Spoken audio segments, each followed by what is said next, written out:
Hi hello everyone, welcome to my channel Srushti tutorial for maths. ನಾನು ನಿಮ್ಮ ಪರಶುರಾಮ್.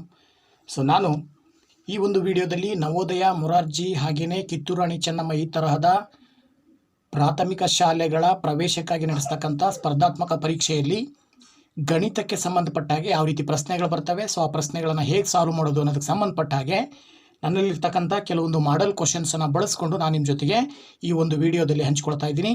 ದಯವಿಟ್ಟು channel subscribe ಮಾಡಿ, ವಿಡಿಯೋಸ್ನ ಲೈಕ್ ಮಾಡಿ, ಶೇರ್ ಮಾಡಿ, ಹಾಗೆಯೇ ಕಮೆಂಟ್ ಮಾಡೋದನ್ನು ಮರಿಬೇಡಿ ಅಂತ ಹೇಳ್ತಾ ನೋಡಿ ಈಗ ಪ್ರಾರಂಭ ಮಾಡ್ತಾ ಇದ್ದೀನಿ ನಾನು ಕ್ಲಾಸು. ನೋಡಿ ಮಕ್ಕಳ, ಇಲ್ಲಿ ಮಾಡೆಲ್ ಕ್ವಶನ್ ಪೇಪರ್ನಲ್ಲಿ 41ನೇ ಪ್ರಶ್ನೆ ಏನು ಹೇಳುತ್ತೆ ಅಂತ ನೋಡೋದಾದರೆ, ಮೊದಲನೇ ಪ್ರಶ್ನೆ 41ನೇ ಪ್ರಶ್ನೆ, ಭಿನ್ನರಾಶಿಯ ರೂಪದಲ್ಲಿ ಸರಳೀಕರಿಸಿ ಅಂತ ಕೊಟ್ಟಿದ್ದಾರೆ. 2.75 ಮೈನಸ್ 1.25 ಪ್ಲಸ್ 4.75 ಮೈನಸ್ 3.80 ಅಂತ ಇದೆ. ಇದನ್ನು ಹೇಗೆ ಸಾಲ್ವ್ ಮಾಡ್ಬೋದು ಅಂದರೆ, ಕೊಟ್ಟಿರ್ತಕ್ಕಂಥದ್ದನ್ನು ಫಸ್ಟ್ ಭಿನ್ನರಾಶಿಯ ರೂಪದಲ್ಲಿ ಬರ್ಕೊಂಡು ಅದನ್ನು ಸುಲಭೀಕರಿಸಬೇಕು ಅಂತ ಅವ್ರು ಹೇಳೋದು. ಅದರ ಪ್ರಕಾರ ಇದನ್ನು ಭಿನ್ನರಾಶಿನಲ್ಲಿ ಹೇಗೆ ಬರ್ಕೊಳ್ಬೋದು ಅಂದರೆ 2.75 ಅಂತ ಇದೆ. ಇಲ್ಲಿ ಪಾಯಿಂಟ್ನ ನಂತರ ಎಷ್ಟು ಸಂಖ್ಯೆಗಳಿದಾವೋ ಅಷ್ಟು ಕೆಳಗಡೆ 0ಯನ್ನು ಹಾಕಬೇಕು, ಅಂದರೆ ಡಿವೈಡೆಡ್ ಬೈ 100 ಅಂತ ಬರ್ಕೊಡ್ಬೇಕು. ಇಲ್ಲಿ 2 ಸಂಖ್ಯೆ ಆದಮೇಲೆ ಪಾಯಿಂಟ್ ಇರೋದ್ರಿಂದ 2 ಸೊನ್ನೆಗಳು ಬರ್ತಾವೆ. ಹಾಗೆಯೇ ನೆಕ್ಸ್ಟ್ ಪ್ರಶ್ನೆ ಏನಾಗುತ್ತೆ, 1.75 ಇದೇನಾಗುತ್ತೆ 125 ಡಿವೈಡೆಡ್ ಬೈ 100 ಆಗುತ್ತೆ. ಓಕೆನಾ? ಅದ್ರ ಪ್ರಕಾರ ಮೈನಸ್ 125 ಡಿವೈಡೆಡ್ ಬೈ 100 ಪ್ಲಸ್ ಇದೇನಾಗುತ್ತೆ 475 ಡಿವೈಡೆಡ್ ಬೈ 100 ಮೈನಸ್ ಇದೇನಾಗುತ್ತೆ 380 ಡಿವೈಡೆಡ್ ಬೈ 100. ಎಲ್ಲ ಸಂಖ್ಯೆಗಳನ್ನು ಭಿನ್ನರಾಶಿ ರೂಪಕ್ಕೆ ಪರಿವರ್ತನೆ ಮಾಡಿಕೊಂಡಾಗ ಭಿನ್ನರಾಶಿಯ ಪ್ರತಿಯೊಂದು ಛೇದದಲ್ಲೂ 100 ಇರೋದ್ರಿಂದ ಅಂಶಗಳನ್ನು ನಾವು ಕೂಡ್ತಾ ಹೋದರೆ 275 ಇದೆ, ಪ್ಲಸ್ ಯಾವುದಿದೆ 475 ಇದೆ. ಇವೆರಡನ್ನು ಕೂಡಬೇಕು, ಬಂದಿರೋ ಉತ್ತರದಲ್ಲಿ ಇವೆರಡನ್ನು ಕಳಿಬೇಕು. Minus 125 minus 380. ಈಗ ಇವೆರಡನ್ನು ಕೂಡಿದರೆ 5 5 10ಕ್ಕೆ 0 ದಶಕ 1, 7 7 14 1 15ಕ್ಕೆ 5 ದಶಕ 1, 4 2 6 1 7, 750 ಈ ಕಡೆ ಬರ್ತಾ ಇದೆ. ಈ ಕಡೆ ಏನು ಬರುತ್ತೆ 5 0 5, 8 2 10ಕ್ಕೆ 0 ದಶಕ 1, 3 1 4 1 5. ಓಕೆನಾ? Divided by 100. ಈಗ ಏನು ಮಾಡ್ಬೋದು ನೀವು ಇದನ್ನು 750ರಲ್ಲಿ 505 ಕಳಿಬೇಕು. ನೋಡಿ 10ರಲ್ಲಿ 5 ಹೋದರೆ 5, ಇಲ್ಲಿ 4 ಇದೆ, 4ರಲ್ಲಿ 0 ಹೋದರೆ 4, ಇಲ್ಲಿ 7 ಇದೆ, 7ರಲ್ಲಿ 5 ಹೋದರೆ 2, 245 ಡಿವೈಡೆಡ್ ಬೈ 100 ಬರ್ತಾ ಇದೆ. ಇದನ್ನು ನೀವು 100ರಿಂದ 245 ಬಾಕ್ಸ್ ಇದ್ರೆ 100 ಇಂಟು 2 ಮಾಡಿದ್ರೆ 200 ಬರ್ತಾ ಇದೆ, ನಿಮಗೆ 45 ಶೇಷ ಬರುತ್ತೆ. ಓಕೆನಾ? ಈಗ ನೀವು ಇದನ್ನು ಭಿನ್ನರಾಶಿ ರೂಪದಲ್ಲಿ ಬರೆದ್ರೆ 2 100ನೇ 45 ಬರ್ತಾ ಇದೆ. ಈಗ ಈ 45 100ನೇ 45 ಸಿಂಪ್ಲಿಫೈ ಮಾಡಿದ್ರೆ ಇನ್ನೂ ಸಿಂಪ್ಲಿಫೈ ಮಾಡ್ಬೋದು. ಹೆಂಗೆ ಅಂದರೆ 9 5ಲೆ 45, ಹಾಗೆಯೇ 5 20ಲೆ 100, ಅಲ್ಲಿಗೆ ಏನು ಬರುತ್ತೆ ನಿಮಗೆ ಉತ್ತರ 2 20ನೇ 9 ಅಂತ ಬರೀಬೋದು. ಏನು ಬರೀಬೋದು 2 20ನೇ 9 ಅಂತೇಳಿ. 2 20ನೇ 9 ಯಾವ ಆಪ್ಷನಲ್ಲಿದೆ? ನೋಡಿ, ಆಪ್ಷನ್ ಎ ಮೊದಲನೇ ಆಪ್ಷನಲ್ಲಿ 2 20ನೇ 9 ಇದೆ. ಹಾಗಾಗಿ 41ನೇ ಪ್ರಶ್ನೆಗೆ ಮೊದಲನೇ ಆಪ್ಷನ್ ಸರಿಯಾದ ಉತ್ತರ ಆಗುತ್ತೆ. ನೆಕ್ಸ್ಟ್ ಪ್ರಶ್ನೆಯನ್ನು ನೋಡೋಣ. ಈಗ ಇಲ್ಲಿ 42ನೇ ಪ್ರಶ್ನೆ ಏನು ಹೇಳುತ್ತೆ, 5,84,356ರಲ್ಲಿ 5ರ ಸ್ಥಾನ ಮೌಲ್ಯಗಳ ಮೊತ್ತ ಏನು ಅಂತ ಪ್ರಶ್ನೆ. ಇದನ್ನು ಹೇಗೆ ಬರ್ಕೊಳ್ಬೋದು ಅಂದರೆ, ಇಲ್ಲಿ ನೋಡಿ 5,84,356 ಇದೆಯಲ್ಲ. ಈ 5,84,356ರಲ್ಲಿ 6 ಬಿಡಿ ಸ್ಥಾನದಲ್ಲಿದೆ, 5 10ರ ಸ್ಥಾನದಲ್ಲಿದೆ ಅಂತಂದರೆ ಅರ್ಥ ಏನದು 50 ಅಂತ ಹೇಳ್ತೀವಿ ನಾವು. ಈ 10ರ ಸ್ಥಾನದಲ್ಲಿರುವ 5ರ ಮೌಲ್ಯ 50. ಹಾಗೆಯೇ ಮತ್ತೆ ಎಲ್ಲಿದೆ 5? ಇಲ್ಲಿದೆ. ಇದು ಲಕ್ಷ, 1 ಲಕ್ಷದ ಸ್ಥಾನದಲ್ಲಿ 5 ಇದೆ ಅಂದರೆ ಏನರ್ಥ 5 ಲಕ್ಷ ಅಂಥೇಳಿ. ಅಲ್ಲಿಗೆ 5 ಲಕ್ಷ ಪ್ಲಸ್ 50 ಕೂಡಿದರೆ 5,50,000. ನೋಡಿ 5,50,000 ಅಂತ ಬರಿಬೋದು ನಾವು. ಅವೆರಡನ್ನು ಕೂಡಿದಾಗ ನಿಮಗೆ ಅದರ ಮೊತ್ತ ಏನು ಬರ್ತಾ ಇದೆ 5,50,000. ಹಾಗಾಗಿ 4ನೇ ಆಪ್ಷನಲ್ಲಿ ಇರ್ತಕ್ಕಂಥ ಉತ್ತರ ಸರಿಯಾಗಿರುತ್ತೆ. ಇನ್ನು 43ನೇ ಪ್ರಶ್ನೆಯನ್ನು ನೋಡೋಣ. ನೆಕ್ಸ್ಟ್ 43ನೇ ಪ್ರಶ್ನೆ ಏನು ಹೇಳುತ್ತೆ, ಮಧ್ಯಾಹ್ನದ ನಂತರ 3 ಗಂಟೆ 5 ನಿಮಿಷಕ್ಕೆ ಹೀಗೆ ಬರೆಯಲಾಗುತ್ತದೆ. ನೋಡಿ, ಇಲ್ಲಿ ಕ್ವಶನ್ನು ಕ್ಲಿಯರ್ ಇದೆ, ಕನ್ಫ್ಯೂಸ್ ಮಾಡಲಿಕ್ಕೆ ಆ ರೀತಿ ಕೊಟ್ಟಿದ್ದಾರೆ ಅಷ್ಟೇ. ಏನು ಕೊಟ್ಟಿದ್ದಾರೆ ಅಂದರೆ, ಮಧ್ಯಾಹ್ನದ ನಂತರ ಅಂದರೆ ಬೆಳಗ್ಗೆ 12 ಗಂಟೆ ಇದೆಯಲ್ಲ, ಅದು AM ಆಗಿರುತ್ತೆ. 12 ನಂತರ ಏನು ಬರುತ್ತೆ, ಮತ್ತೆ ಏನು ಸ್ಟಾರ್ಟ್ ಆಗುತ್ತೆ PM ಸ್ಟಾರ್ಟ್ ಆಗುತ್ತೆ. 1 PM 2 PM ನೆಕ್ಸ್ಟ್ ತಿರ್ಗಾ 12 ಗಂಟೆವರೆಗೂ ಅದೇ ಇರುತ್ತೆ. ಹಾಗಾಗಿ ನೀವು ಅದನ್ನು 3 ಗಂಟೆ 5 PM ಅಂತ ಬರೀತೀರಿ ನೀವು. ಗೊತ್ತಾಯ್ತಲ್ವಾ? ಸೊ ಹಾಗಾಗಿ 3:05 PM ಅಂತ ಇದೆಯಲ್ಲ, ಇದು ಆಪ್ಷನ್ ಸರಿಯಾದ ಉತ್ತರ ಆಗುತ್ತೆ 43ನೇ ಪ್ರಶ್ನೆಗೆ. ಇನ್ನು 44ನೇ ಪ್ರಶ್ನೆಯನ್ನು ನೋಡೋಣ. ಓಕೆ, 44ನೇ ಪ್ರಶ್ನೆ ಏನು ಹೇಳುತ್ತೆ? 5045 ಗ್ರಾಮ್ಗಳು ಇದಕ್ಕೆ ಸಮಾನವಾಗಿರುತ್ತದೆ ಅಂತ ಕೊಟ್ಟಿದ್ದಾರೆ. 5045 ಗ್ರಾಮು ಯಾವುದಕ್ಕೆ ಸಮ ಇರುತ್ತೆ ಇಷ್ಟರಲ್ಲಿ ಅಂತ.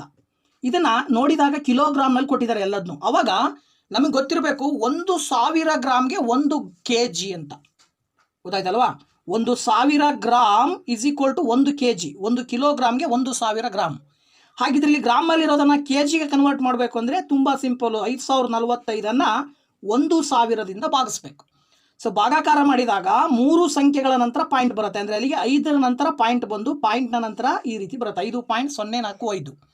ಇದನ್ನು 5 kg 45 ಗ್ರಾಮ್ ಅಂತ ಹೇಳ್ಬೋದು. ಏನು ಹೇಳ್ಬೋದು ಇದನ್ನು?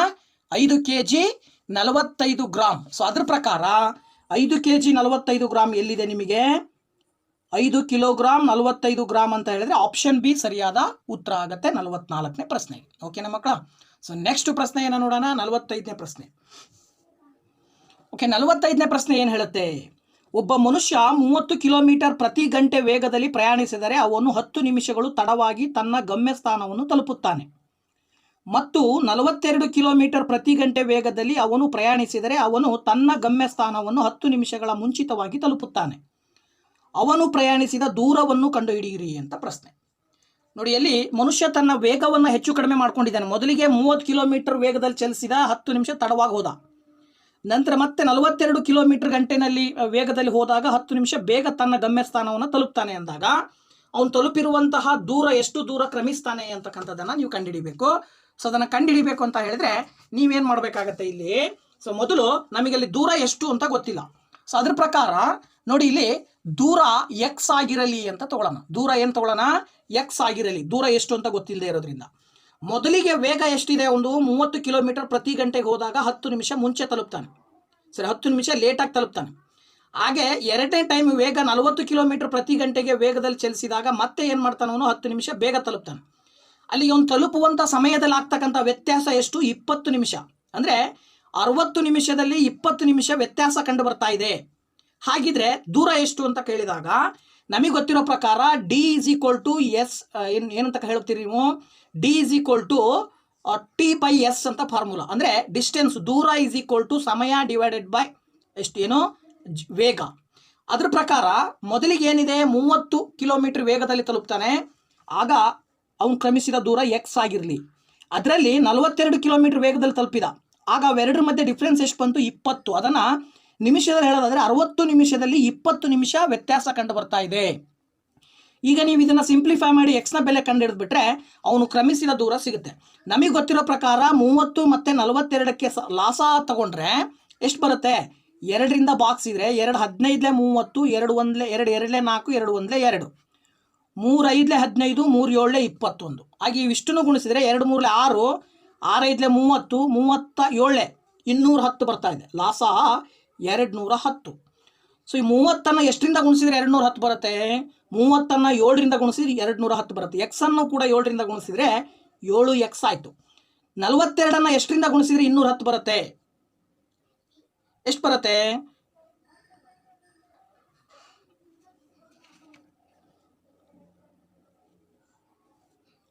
42 ಇಂಟು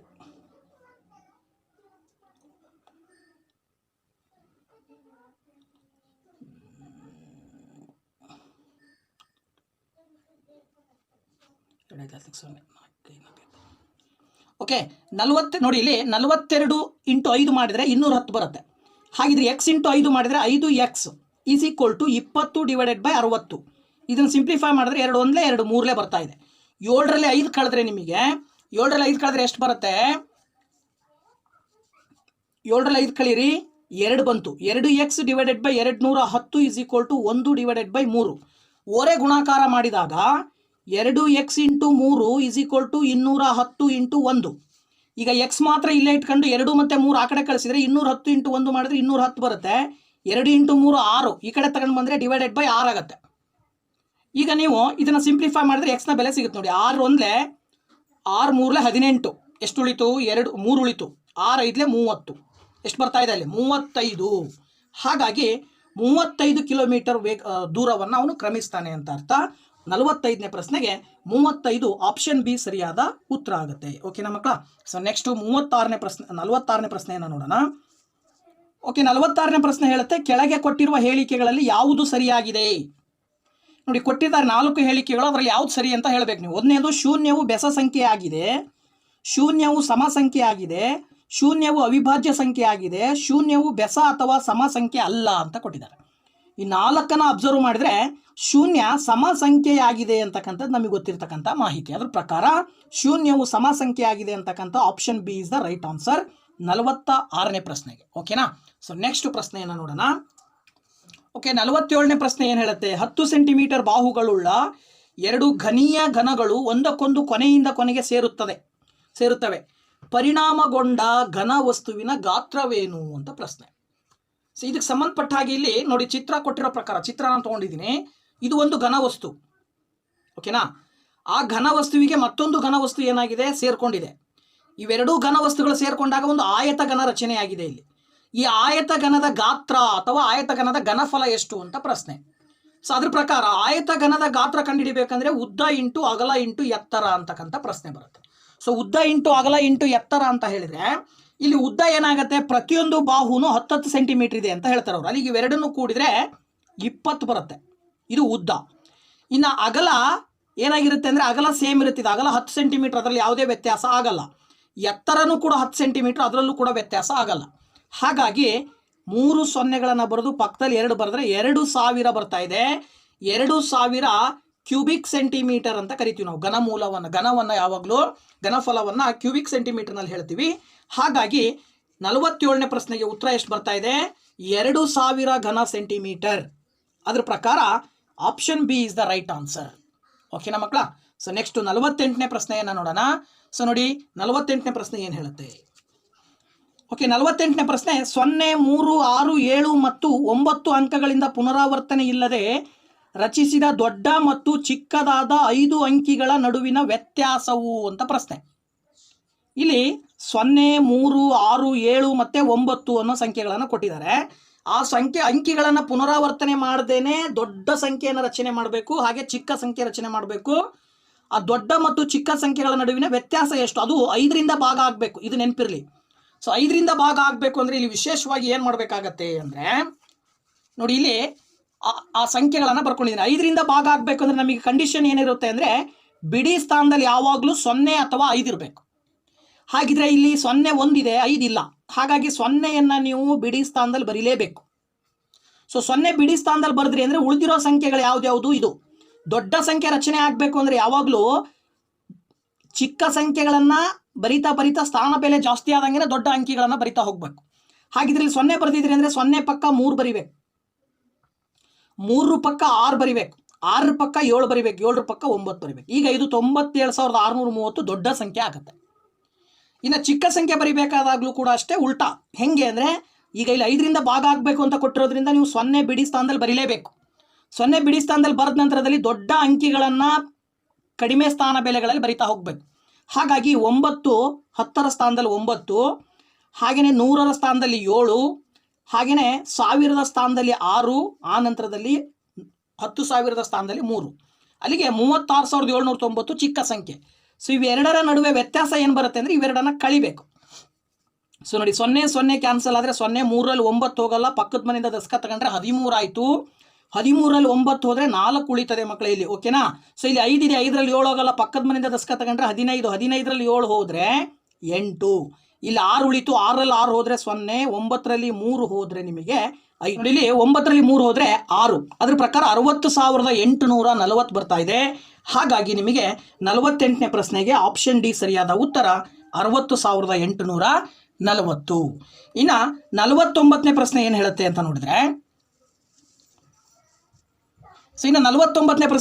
ಅಂತ ನೋಡಿದ್ರೆ, ಒಂದು ಡಬ್ಬದಲ್ಲಿ 500 ಮೊಟ್ಟೆಗಳು ಇವೆ. ಅದರಲ್ಲಿ 25ನೇ 3ರಷ್ಟು ಒಡೆದು ಹೋಗಿವೆ.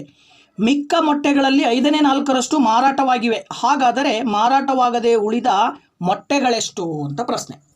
ಸೊ ಇದನ್ನು ಕಂಡುಹಿಡಿಬೇಕು ಅಂತ ಹೇಳಿದರೆ ನೋಡಿ, ಇಲ್ಲಿ ನಮಗೆ ಗೊತ್ತಿರೋ ಪ್ರಕಾರ ಒಟ್ಟು 500 ಮೊಟ್ಟೆಗಳಿದ್ವು. ಅದರಲ್ಲಿ ಒಡೆದು ಹೋಗಿರೋ ಮೊಟ್ಟೆಗಳೆಷ್ಟು? 25ನೇ 3ರಷ್ಟು ಅಂದರೆ 500ಕ್ಕೆ ಎಷ್ಟಾಗುತ್ತೆ? 25ಕ್ಕೆ 3 ಮೊಟ್ಟೆಗಳು ಒಡೆದೋಗಿದಾವೆ. ಹಾಗಿದ್ರೆ 500ರಲ್ಲಿ ಎಷ್ಟು ಮೊಟ್ಟೆಗಳು ಒಡೆದು ಹೋಗಿದ್ದಾವೆ ಅಂದರೆ 25ರಿಂದ 500ಅನ್ನು ಭಾಗಾಕಾರ ಮಾಡಿದರೆ 20 ಬರುತ್ತೆ.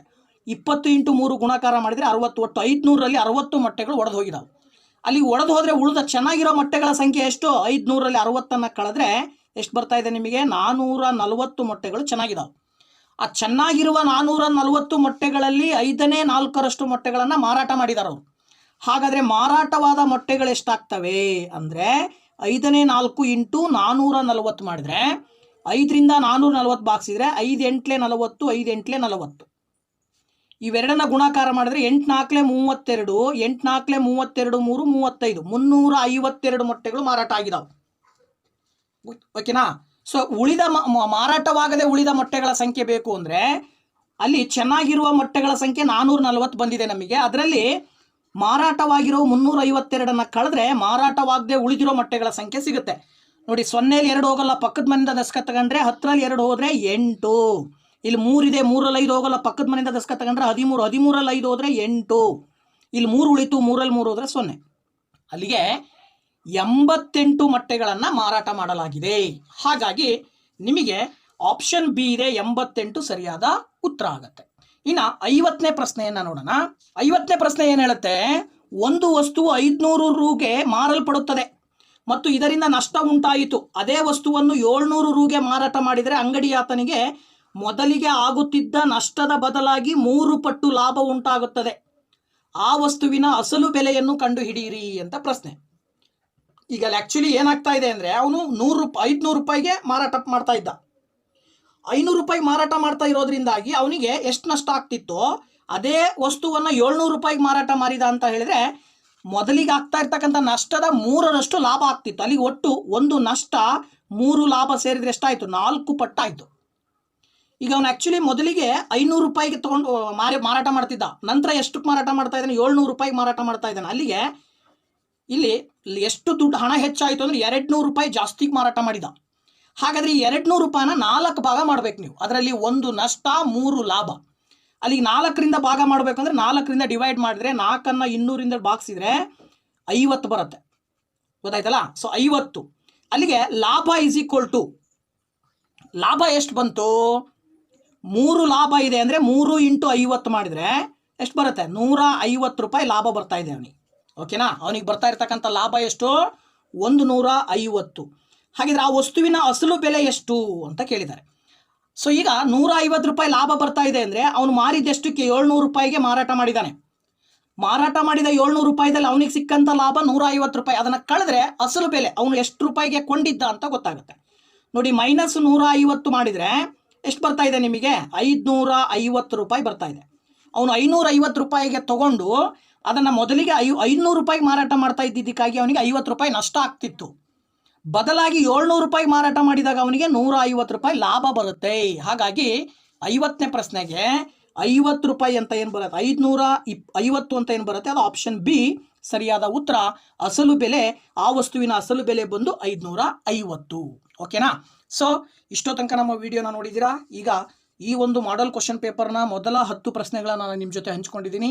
ನೆಕ್ಸ್ಟ್ ವಿಡಿಯೋದಲ್ಲಿ ಮುಂದಿನ 10 ಪ್ರಶ್ನೆಗಳನ್ನು ಕೂಡ ನಿಮ್ಮ ಜೊತೆಗೆ ಹಂಚ್ಕೊಳ್ತೀನಿ. ಸೊ ಅಲ್ಲಿವರೆಗೂ ವೆಯ್ಟ್ ಮಾಡ್ತಾ ಇರಿ. ಹಾಗೆ ನಮ್ಮ ಚಾನಲ್ ಯಾರು ಸಬ್ಸ್ಕ್ರೈಬ್ ಮಾಡಿಲ್ಲ, ದಯವಿಟ್ಟು ಚಾನಲ್ ಸಬ್ಸ್ಕ್ರೈಬ್ ಮಾಡಿ, ವಿಡಿಯೋಸ್ ಲೈಕ್ ಮಾಡಿ, ಶೇರ್ ಮಾಡಿ, ಹಾಗೆ ಕಮೆಂಟ್ ಮಾಡೋದನ್ನು ಮರಿಬೇಡಿ ಅಂತ ಹೇಳ್ತಾ ಮತ್ತೆ ನಿಮ್ಮ ಭೇಟಿ ಮುಂದಿನ ವಿಡಿಯೋದಲ್ಲಿ. Thank you very much. Bye bye.